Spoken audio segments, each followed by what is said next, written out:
Welcome back to the Canadian Economy and Estates podcast. Today I'm just going to touch upon some quick news. We're going to talk about the Bank of Canada holding rates. We're going to talk about Danielle Smith and pipelines. We're going to talk about Chrystia Freeland talking about modular homes and what that could mean for the future. But without further ado, let's hop into the first topic. This Sunday, June 8th, Canadians will celebrate Tax Freedom Day, the day in the year when they start working for themselves and not for the government. So this is from the Fraser Institute. I'm going to play this video here and let's see what it has to say. Happy Tax Freedom Day, Canada. And if you're wondering what Tax Freedom Day is, well, Tax Freedom Day represents the total yearly tax burden paid by the average Canadian family. We don't just pay personal income tax. We pay CPP, employment insurance, sales taxes like GST and HST, property tax, fuel tax, and more. If you add them up, the average Canadian family will pay 43.1% of their income this year in taxes. And if you paid all your taxes up front, you'd give government every dollar you earn from January 1st up to June 8th. Tax Freedom Day. It's the day of the year when you start working for yourself. But what if government had to raise taxes this year to balance their budgets instead of borrowing money? That would give us the Balanced Budget Tax Freedom Day of June 21st. So happy Tax Freedom Day, Canada. It's a good video. It's well done, but it basically just shows you how much tax we are paying as Canadians. This is for the average family. It's probably pretty high in terms of 140,000 income, but it just shows you had property tax, income tax, CPP. We formerly had the carbon tax. We just pay way too many taxes in this country. This chart is from John Pasala. So he's been on the show before. He has a great YouTube channel. An abundance of homes for sale in Toronto. Amazing what happens when real estate stops being treated like a get-rich-quick scheme. What we can see here in the chart on the far right, you have 2025. You can see that Toronto, most likely the greater Toronto area, so including Toronto and the outskirts, has over 30,000 listings. It looks like freehold, condos, just everything grouped together. The last time we've seen it even be close was in 2013. It looked like there was about 22,000 listings. So we can see this huge run up since 2023 going all the way to 2025 of listings hitting the market. And what that really means for the real estate market is that we have more listings coming to market, but we don't have a lot of sales. So that means that inventory will start to pile up and months of inventory will increase. So unless we get a bunch of buyers coming off the sidelines, which I don't see happening, the only way I see prices like staying flat even is if people aren't forced to sell. But say you are forced to sell, then you will have new precedents set on the street where say the previous price was $750 and then someone just took not a loss, but they took a hit as an example to $680. So that'll be the new precedent on the street. Most likely I see inventory piling up, but we will see what happens. I think that we are headed downwards in terms of house prices as a whole in Canada. Different provinces and different areas are going to react differently, but this is just for the GTA, biggest market in Canada. And yeah, we are looking over 30,000 listings. And when he says being treated like a get-rich-quick scheme, a lot of what's bundled in there is condos, right? You have people who speculated on the market. They might have taken a HELOC from their original home that went up in value, and now they're seeing this sort of untangling of the real estate market. Rents are down on condos. Interest rates are up. So if you have to go renew, you're probably looking at a higher payment. Overall, prices are down. So the condo that you may have bought pre-con, it could be flat since 2020 even, or it could be down in value. So you're just looking to get out of that asset. I always say, if you are going to buy real estate, make sure you have a minimum 5-year outlook on that property. Again, don't look to assign anything. It is risky, and these are where a lot of people are facing litigation and problems. All right, next one here from Steve Soretsky. Rather concerning that Canada's new immigration minister doesn't know how many people they are letting into the country. So let's take a look at this. Promised to cap foreign study permits, which also allow people to work in Canada. But new data shows that the Liberals blew their cap out of the water by handing out a whopping 500,000 foreign study permits last year, roughly the same population as all of Halifax. Why did the Liberals bring 500,000 foreign students to Canada during a massive housing shortage and while youth in Canada can't find jobs? The Honourable Minister of Immigration, Refugees and Citizenship. Mr. Speaker, thank you very much for that question. Those figures are inaccurate. It's misinformation. This new government is hard at work to improve our immigration system, and the introduction of Bill C-2 Tuesday was an example of that. We are taking significant steps to preserve the integrity of our system while also upholding our humanitarian commitments, because we understand a well-managed immigration system is essential to a safer, stronger Canada. The Honourable Member for Calgary-Nose Hill. So I got those numbers from the minister's website. I went on the website and I read them. So in the middle of a housing crisis, she brought 500,000 people to Canada. These people compete with Canadians for jobs, require housing and healthcare. If her department's numbers aren't the real numbers, what are the real numbers? The Honourable Minister of Immigration, Refugees and Citizenship. Mr. Speaker, let me give the opposite member a lesson on immigration and on numbers and on permits of visa. There's many applications and many individuals. We recognize that to balance our immigration and to have a good country, we need temporary and we need permanent residents. Some applicants have multiple numbers, and so therefore I would suggest that we look into those numbers a little bit more in detail. Thank you. So yeah, it's pretty hard to believe that our new immigration minister didn't even take the time to look at her own numbers. It is crazy. This lady makes $300,000 a year, and she gets the summer off. So I don't understand how she's saying that it's misinformation. And then she kind of just puts together a word salad after she's been called out. But pretty concerning going forward. I know immigration was and still is a big topic on a lot of Canadians' minds. All right, next we have this from 6Buzz. Toronto's unemployment rate is now at 8.8%, up from 8.6% last month. Only Windsor at 10.8% and Oshawa at 9.1% have higher unemployment rates in Canada. The unemployment rate went up to 7%. It looks like Ontario has the highest unemployment across the country, which is concerning because there's a lot of household debt in Ontario. Why I look at this unemployment is basically, can people service their mortgage? That's a big thing for real estate. If not, we will see a lot more delinquencies, a lot more power of sale, if people start losing their jobs and they don't have income to pay their mortgage. So we'll see what happens here. We have to get this economy going. We have to get investment going. If people start losing their jobs, it'll be really, really bad for our GDP and for real estate as a whole. If people can't service their mortgage, the real estate market will start to fall. I don't want to, create alarm bells or anything like that, but it's an important metric to watch for now. All right, here's another clip from Chrystia Freeland. So Chrystia Freeland tells younger Canadians they'll never afford a home and should move into modular housing instead. This sounds like you'll own nothing and be happy, part of Build Back Better. Canada has penetrated by the WEF asset. So I think it's a World Economic Forum. But let me play this clip here and you guys kind of decide for yourself. One of the policies the Prime Minister campaigned on was building modular housing. That is a way to get more homes built faster. And we know that by removing barriers to internal trade in our country, we can get a modular housing industry going in our country. Exactly. That is one of the solutions to the housing crisis. I hope the members opposite will be constructive and support this important legislation. Mr. Speaker, my generation refuses to live in a shipping container. I like the Conservative members come back there saying we refuse to live in shipping containers.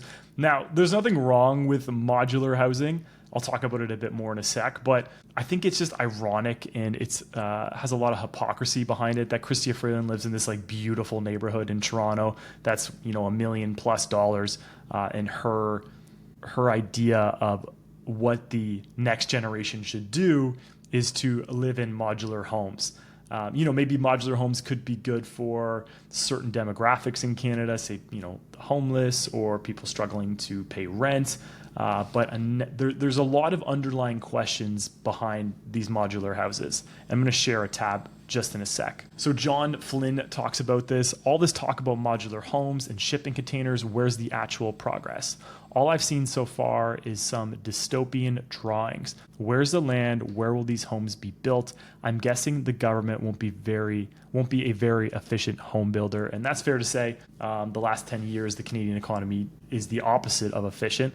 But he's got a great point. Like, where is this land and where are these homes going to be built? If you are buying a modular home, is it a land lease from the government? Do you have to pay the government or the municipality or wherever these modular homes end up rent? Because then it's not really attractive. Like, why are you going to buy this modular home if you don't own the land? That's kind of the beautiful thing about real estate ownership. I know you could argue, hey, condos, you are just like a piece of space in the sky. But most condos are, near dense areas. So Toronto, as an example, it's very dense. So you can put these condos there and they have some value because you can take transportation easily, you can get to work easily.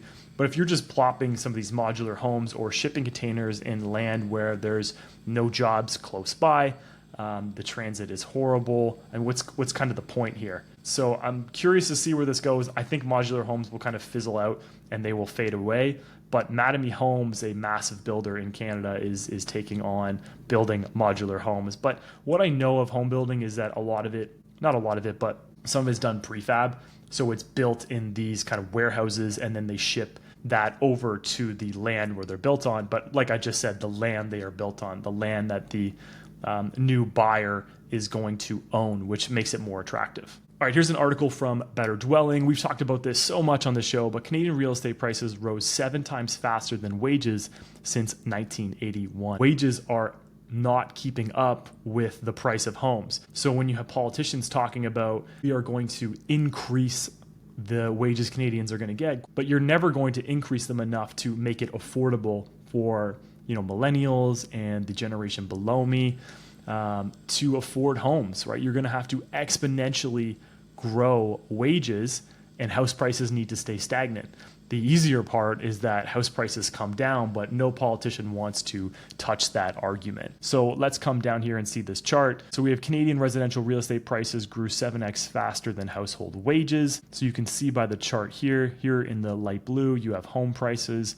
And you can see them coming back from 2021, right? You have it coming down. And then you have wages pretty stagnant over a long period of time. We had a little bump in 2020, came back down, and now we're starting to see them rise again. So you need this gap to really close. And I don't think it can just close with wages going up, unfortunately. I think this blue line has to come down, and this does have to come up as well if we are going to restore affordability for the housing market in this country. All right, here's another clip here from Mark Nixon. It says, boom, Danielle Smith just demolished Vassie Capellos. I actually like Vassie as a reporter.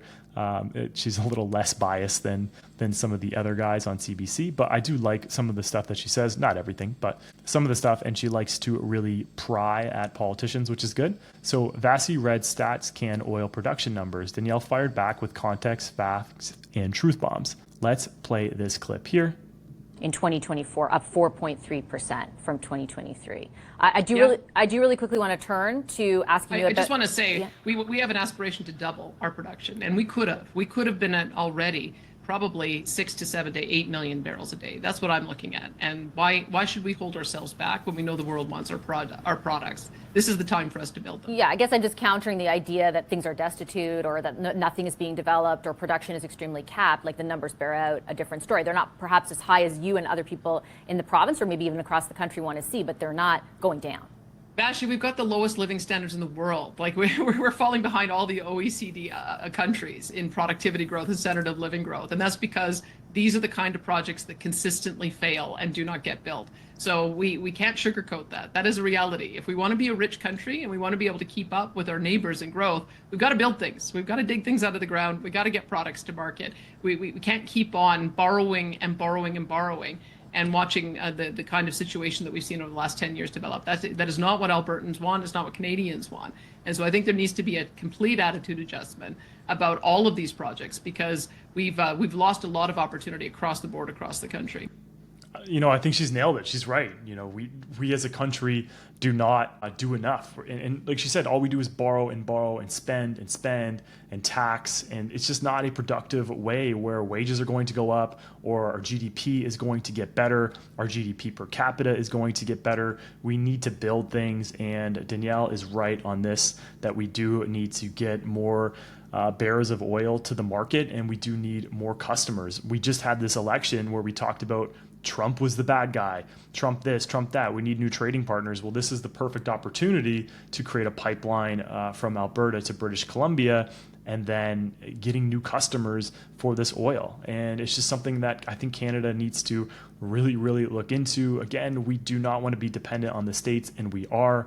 So the only way to undo that is to get more customers, get more stuff built in this country. Here's a post from Unusual Wales. High immigration is worsening Canada's economic problems, says the OECD. By overseeing one of the most dramatic immigration surges of modern times, Canada has cratered housing affordability, kneecapped productivity, and concealed the true state of its economic growth.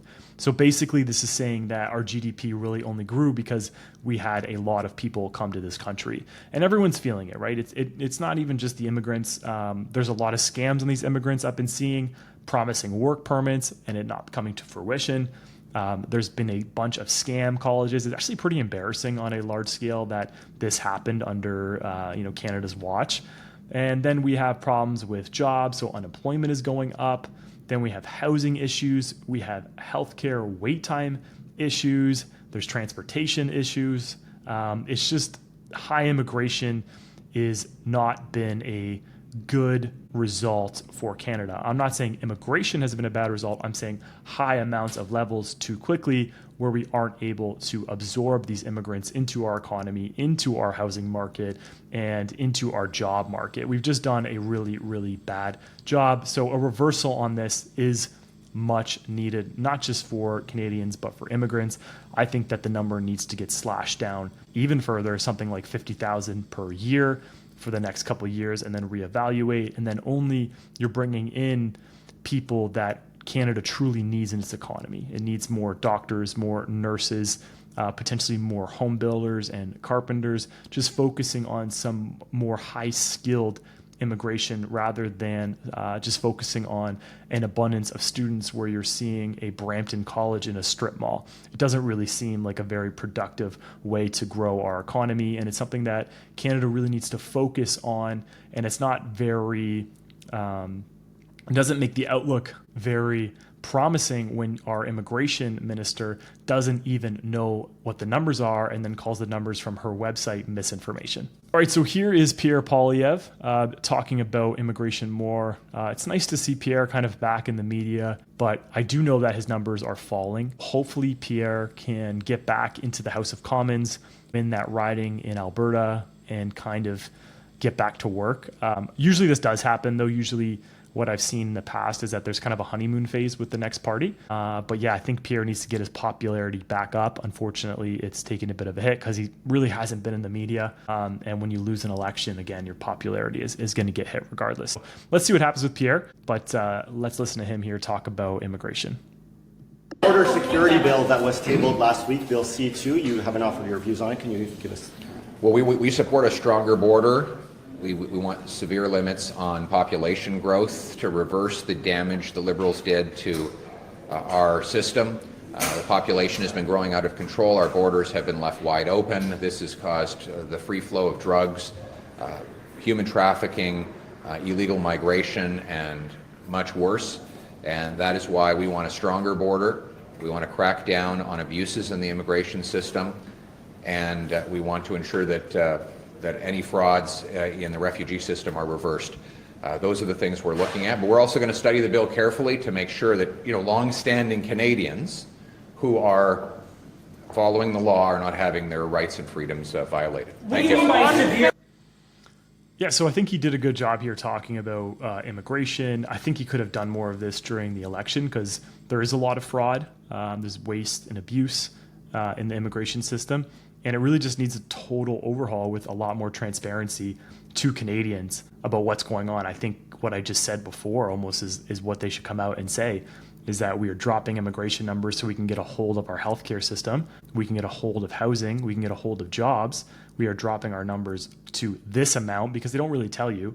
And then they can tell us what they're doing with these 4 million visas that are expiring at the end of 2025. What's the plan? I know the plan seems to be, they're just going to willingly leave, but we kind of have been seeing the mess in the U.S. about people willingly leaving or illegal immigration happening. I mean, it's there. It's no secret. So I think that strengthening the borders, checking on people's visas is an important thing to do. And then again, looking for crime, looking for what's coming through the ports, looking for different drugs and guns, and making sure that Canadians are safe. I think he has a good point here. And hopefully we see more of this from Pierre. Hopefully he comes back stronger and more determined to be a big part of the House of Commons. All right, so here's a post here. This is what I've been talking about as well, because a lot of people are like, why hasn't Canada cut rates? Like, we need to cut rates. And again, people just want rate cuts because they want the real estate market to go back up.